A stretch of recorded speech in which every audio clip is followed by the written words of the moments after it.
Bonjour, nous sommes le 10 juillet, il est 15 heures. Un peu tôt pour les promenades et le roulé boulodrome pour les connaisseurs, mais jamais trop tôt pour vous montrer le petit Goliath qui fait une sieste bien méritée dans mes bras et le petit Toxo que voilà. Regardez le petit Toxo. Mais bon, voilà. Les héros sont fatigués. La promenade, c'est toujours pour la fin de l'après-midi. Et de toute façon, aujourd'hui, je vous présente une capsule qui nécessite de la documentation. Donc, je ne peux pas le faire en balade. Donc, voilà, tout se met bien. Les héros animaux sont en pleine léthargie estivale. De toute façon, vous savez qu'on ne parle pas d'animaux, bien entendu. Jamais. Et donc, nous parlons aujourd'hui de la maladie d'Alzheimer et de sa prévention.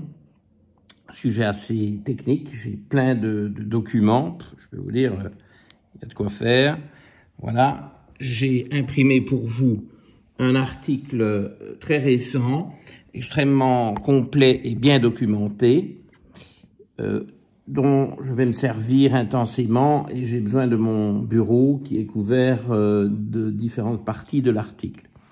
Alors, c'est un article qui a été publié le 19 juillet 2021, donc c'est une référence récente, et il a été publié dans le journal ACS Chemical Neuroscience, donc c'est un journal spécifique de neurosciences, et qui donc a pour titre Génotype APOE, et oui, Génotype APOE, et maladie d'Alzheimer, l'influence du style de vie et des facteurs environnementaux. Donc par facteurs environnementaux, on inclut, parce que ça peut ne pas paraître évident pour tous, on inclut évidemment tout ce qui est environnement, et vous allez voir qu'on en parle, mais c'est bien entendu d'autres aspects comme ce qu'on mange, qui peut d'ailleurs, si on veut, être inclus aussi dans le style de vie, on le place où on veut, mais la diète va avoir un rôle important.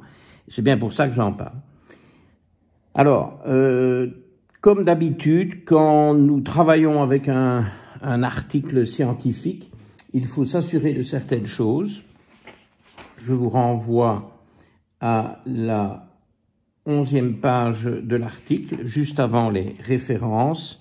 Et sur cette 11e page, vous avez la chose qui commence par importer le plus. Vous devez toujours bien vérifier ça. Les auteurs ne déclarent aucun conflit d'intérêt. Bon, sur ce genre de sujet qui est plus de la recherche et qui débouche sur des modifications alimentaires et d'hygiène de vie, bon, en général, les conflits d'intérêt sont moindres parce que finalement, personne n'a rien à gagner à donner ces bons conseils. Les auteurs sont au nombre de 3, 2 sont grecs et 1, et je regarde si c'est un homme ou une femme, j'ai l'impression que c'est un homme, est malaisien de l'université de Selangor, où d'ailleurs j'ai été donné et assisté à des conférences. Donc, vous savez, le niveau scientifique en Malaisie est tout à fait excellent. Je me souviens, il y a déjà quelques années, je peux vous dire, mais à l'époque, ce serait peut-être plus tout à fait le cas aujourd'hui, je ne sais pas, mais mes amis belges s'inquiétaient de savoir si j'allais me préoccuper des gens ou des enfants qui mouraient de faim dans les rues de Kuala Lumpur. Bon, il serait peut-être temps de se rendre compte que l'Asie évolue très vite et certainement plus vite que nous. Bon, donc tout ça se présente bien. Il y a, alors je vous montre aussi ce détail, une demi ou même un tiers je ne mélange pas tout, plus page entière de référence. Donc là, il y a une colonne, ici, il y a une page entière, encore une page entière. Tout ça, ce sont des références. Tout ça aussi, ok? Bon, parce que je me suis fait un peu promener par des collègues professionnels de la santé, micronutritionnistes notamment, mais pas que. Encore une page de référence. Et voilà la dernière, qui n'est pas tout à fait complète. Donc il y a, voilà le chiffre, 159 références à cet article. Donc dire que ce sujet APOE, génotype APOE, n'est pas recherché et n'est pas présent dans PubMed, eh bien, c'est pas vraiment... bon, restons polis, mais vous m'avez compris. Hein, bon. Nous allons nous concentrer aujourd'hui plus précisément sur 65 références parmi les 159 qui sont reprises sur ces deux pages plus spécifiquement, parce que là, ce sont spécifiquement ce qu'ils appellent les clinical evidence, les preuves cliniques de l'impact potentiel du style de vie, de l'hygiène de vie, dirait-on plutôt en français, je traduis parfois mal, de l'anglais, vous savez que ces articles sont évidemment en anglais, et des facteurs environnementaux sur l'impact du génotype APOE dans le cadre de la maladie d'Alzheimer. Donc là, on a 65 références que je vais vous détailler. Nous avons le temps, on ne perd pas de temps avec les animaux. Ça va plaire à certains, à beaucoup, parce que bon, on est là pour parler science aujourd'hui et c'est très sérieux. Bon, une petite introduction sur la maladie d'Alzheimer, si vous voulez bien, je vais m'inspirer, j'ai ça à l'écran sur mon ordinateur en face de moi, donc je vous traduis comme ça librement. La maladie d'Alzheimer est la maladie neurodégénérative la plus courante et la cause principale de démence et affecte environ 4,5% de la population au-delà de 65 ans. C'est énorme. Il a été estimé que la prévalence de la démence va tripler d'ici 2050. L'article date de l'année dernière, donc ces chiffres restent valables. Ce qui va évidemment donner un impact économique absolument colossal sur l'économie mondiale. La cause ou les causes de la maladie d'Alzheimer demeurent obscures. Les preuves expérimentales et cliniques suggèrent que c'est une maladie multifactorielle et qu'elle résulte de l'interaction de facteurs génétiques, et là on est dedans aujourd'hui, de facteurs liés à l'environnement et à l'hygiène de vie qui tous ensemble contribuent à son démarrage, qui plus est à un âge plus ou moins précoce. Alors, les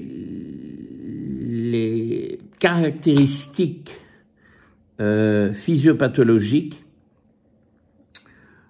sont les suivantes. Donc là, on est déjà un peu quand même dans des causes, mais qui sont très vagues, très multifactorielles, mais quand même un peu plus précises par ce chapitre suivant. Un métabolisme perturbé au niveau des glucides ou du glucose, il est mis glucose, métabolisme perturbé du glucose. On connaît le lien entre un niveau plus élevé d'HbA1c et la perte de mémoire, et on parle même, en cas de maladie d'Alzheimer, qui est évidemment un problème qui va provoquer des troubles de mémoire plus sévères, on parle même d'un diabète de type 3, quand l'hémoglobine glycosylée est vraiment anormale, et on considère que c'est un gros facteur de risque de cette maladie. Donc, métabolisme perturbé du glucose et des lipides, parce qu'on connaît aussi un lien direct entre l'excès de cholestérol et le risque de maladie d'Alzheimer, mais nous allons voir que ce lien dépend aussi et même largement du génotype ApoE. Autre facteur incriminé dans la maladie d'Alzheimer, la neuroinflammation, le contrôle peu efficace du stress oxydant, donc l'oxydation, et des perturbations de la fonction mitochondriale. C'est vrai que je ne parle pas assez de mitochondrie. Bon, il faudra que j'en parle un jour, mais là aussi c'est assez technique, mais enfin ça mériterait l'une ou l'autre capsule, je reconnais, et vous me les demandez, ces capsules, il faudra que je me concentre un peu là-dessus un de ces jours. Donc, glycation, excès de glucose, glycation, inflammation, oxydation, les trois piliers des maladies dégénératives, comme je me tue à vous le dire au fil des vidéos. Alors, ils admettent dans le paragraphe suivant, jusqu'à ce jour, il n'y a pas de traitement qui améliore la maladie, le décours de la maladie, et les traitements actuels pharmacologiques sont symptomatiques. Ils citent les inhibiteurs de l'acétylcholinestérase, ils citent la mémantine, ils admettent d'entrée de jeu, ceci est une référence mainstream, on n'est pas ici dans des références de médecine fonctionnelle, on n'est pas non plus dans un livre écrit par quelques gourous américains de médecine fonctionnelle, donc ici on est dans du mainstream, ils reconnaissent l'échec de ces traitements médicamenteux qui ne permettent pas d'arrêter la progression de la maladie. Donc il n'y a pas de traitement conventionnel, aucun. Soi-disant il y en a eu, c'était une vaste fumisterie et une vaste dépense d'argent totalement inutile pour les sécurités sociales respectives des pays qui se sont lancés dans ces traitements non efficaces. Alors, bon ben voilà, il conseille d'explorer toutes les stratégies préventives qui justement pourraient ralentir la progression de la maladie. Moi, je vais ajouter également non, mais il le dit, je traduis mal là, qui pourrait aussi retarder l'avènement de la maladie. Donc, il y a à la fois de la prévention en amont de toute maladie, et il y a, si les troubles, si les plaintes ont commencé, un ralentissement de leur évolution défavorable. Voilà. Est-ce qu'il y a autre chose que je dois vous dire dans l'introduction? Ben, on peut passer à l'ApoE. Hein. Là, c'est très important parce que c'est un peu notre sujet, c'est aussi un peu mon dada, mais voilà, vous allez peut-être mieux comprendre aujourd'hui pourquoi je m'y intéresse autant. Il précise bien que l'apolipoprotéine E, donc ApoE en acronyme, et la lipoprotéine, l'apolipoprotéine, hein, c'est-à-dire le composant protéiné d'une lipoprotéine, la plus importante, l'apolipoprotéine majeure du cerveau. Donc, l'ApoE, très présente dans le cerveau. Et c'est une apolipoprotéine qui est impliquée de manière absolument critique dans le transport des lipides, et c'est pour ça que le type d'ApoE joue un rôle. On nous dit ici d'emblée que l'ApoE4, le variant ApoE4, dont je vous ai parlé dans de multiples vidéos, est le principal et de loin le plus puissant facteur de risque génétique pour le déclenchement de la maladie d'Alzheimer, et que cet ApoE4 est présent dans 60% des cas de maladie d'Alzheimer. Vous constatez que ce n'est pas dans 100% des cas. Il y a 40% des Alzheimer qui ne sont pas ApoE4. Mais là, pour bien comprendre le rôle néfaste de l'ApoE4, il faut tout de suite passer aux chiffres. Et les chiffres sont les suivants. Bon voilà, c'est ce que l'article nous donne basé sur toutes ces références dont je vous ai parlé au début. Il y a donc 3 types d'ApoE, E2, E3, E4. Et pour eux, les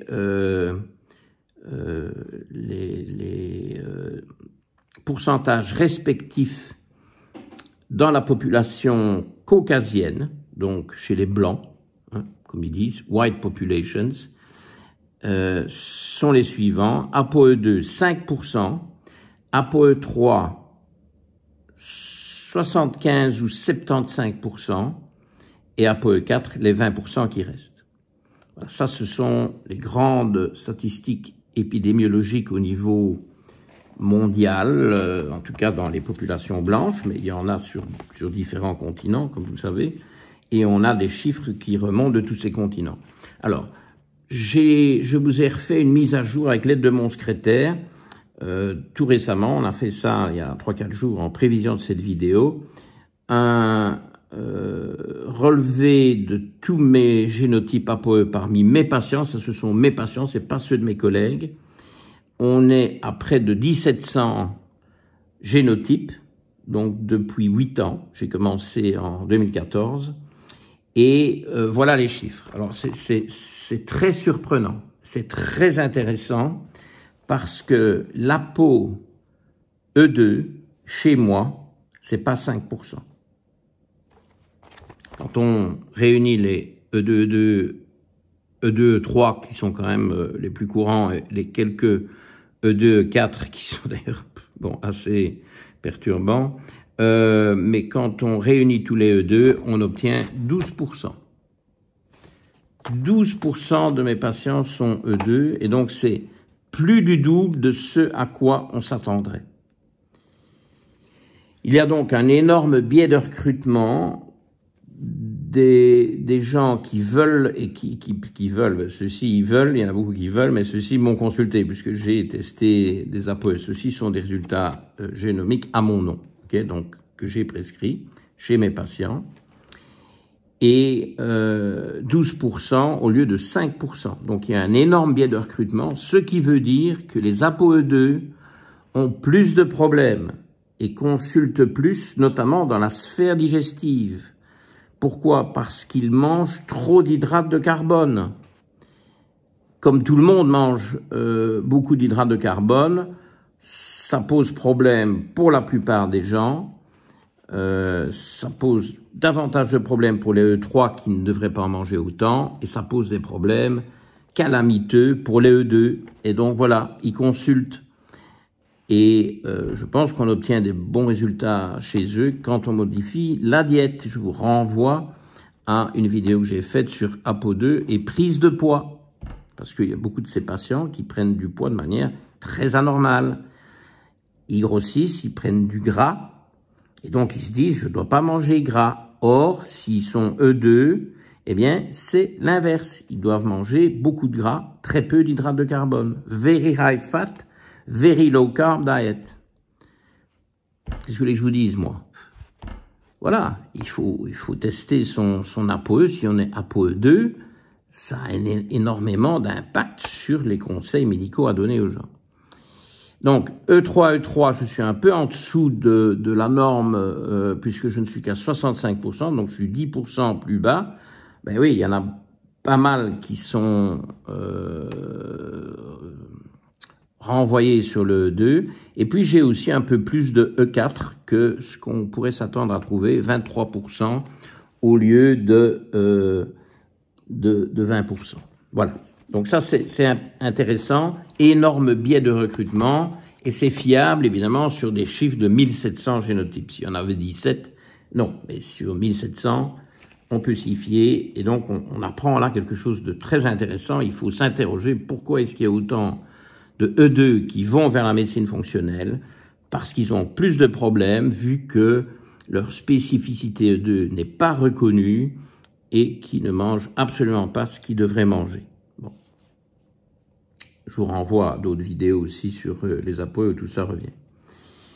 Bon, écoutez, il faut qu'on avance parce que maintenant, on a effectivement tous les articles, les 65 articles spécifiques sur l'impact des différents styles de vie et facteurs environnementaux. Bon, alors je vous les prends dans l'ordre de l'article.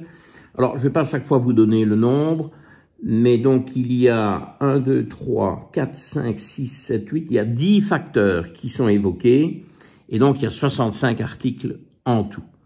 Il y a davantage d'articles sur tout ce qui concerne l'exercice physique et la diète, comme on pourrait s'y attendre. Et alors, je ne vais pas laisser durer le suspense plus longtemps. L'exercice physique est favorable. Voilà. Un article de 2020, il y en a un autre de 2019. Les patients qui portent l'allèle E4, donc les ApoE4, sont davantage susceptibles à un impact bénéfique de l'exercice physique sur la cognition. Donc si vous êtes E4, il faut faire plus d'exercice physique, plus de sport, que ce soit préventivement ou en cas de déclin cognitif, parce que voilà, il faut adapter les exercices. Mais ça fait du bien, les preuves sont flagrantes. Là, il y a un grand consensus là-dessus. Deuxième rubrique, c'est la diète. Je vous avoue que sur la diète, le consensus est un peu moins... il y a des articles quand même plus divers. Pas de sucre, pas de lait, ok? Il est un peu tard pour un café, mais bon, j'aime bien un petit café pour ne pas m'endormir et surtout pour ne pas vous endormir.